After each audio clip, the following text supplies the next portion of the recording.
So if you thought rhythms were gonna be easy, you're wrong, kinda. It's time to make it a whole lot more complicated with ties. So a tie is a line that connects two notes, and it tells us when we want to combine the two notes that it connects.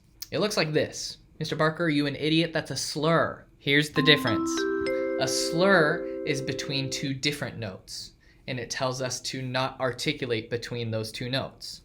A tie is between two of the same note. So it has nothing to do with articulation. Instead, it's telling us it wants us to hold the note for the value of both of the tied notes. Let's look at this in the context of two measures full of quarter notes. I've put a tie between the first and second measure. That tie is telling us that beat 4 is supposed to be combined with beat 1 of the next measure. So we're effectively turning that quarter note into a half note.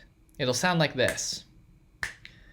1, 2, 3, 4, 2, 3, 4. So because there's a tie between those two notes, we don't count 1 of the next measure anymore because it is attached to beat 4. And we would instead be holding that note for the full duration of those two beats without a break. Okay, Mr. Barker, that's literally not that bad. Okay, but we do it with eighth notes too. Here's a measure full of eighth notes. You'll see a tie between the fourth and the fifth eighth note. At that same tempo, it's gonna sound like this. 1 and 2 and 4 and. So it's just like we took those two eighth notes and replaced them with a quarter note. Well, why didn't we just do that? Because it looks dumb. Look at it. Ugh. Okay, so like still not that bad, Mr. Barker. A little awkward, maybe, but I still get how it like combines. Well, you haven't done it with 16th notes yet. So 16th notes make it real hard. Here's an example. I've only put 2 ties in this example, so it shouldn't be too difficult. Here's how the rhythm sounds.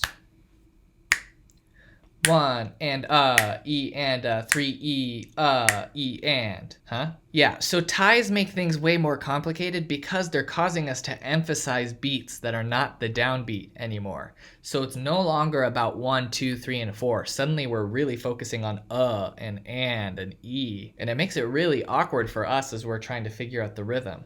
So how do we approach ties? Well, the first thing I do is I ignore the ties completely. If I take these ties away, I just have 4 of my rhythmic words that I learned from my 16th note video. 1 and 2E and 3E, 4E and. So I recognize all of those. That's not hard. When I put the ties in, I just have to be really aware of what beats now disappear from what I'm saying and what I'm counting. Even though I'm still feeling the beat and even though I'm still recognizing that the beat is there, I'm not saying it out loud, and that gets pretty confusing. So the only way you get better at incorporating ties is just by practicing it. You have to be really confident with your rhythmic words in order to understand how the ties fit in. Also note that it doesn't have to be a tie between 2 of the same note.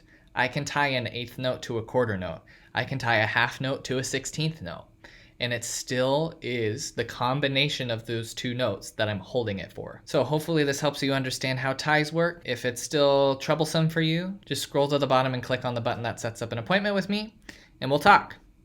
Happy practicing.